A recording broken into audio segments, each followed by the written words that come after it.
अलक्ष लक्ष लक्ष पाप लक्ष सार सायुधम ततस्तु जीव जंतु तंतु भुक्ति मुक्तिदायकम्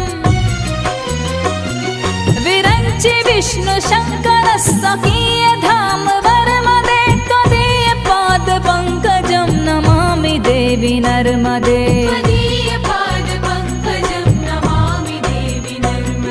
नमामि देवी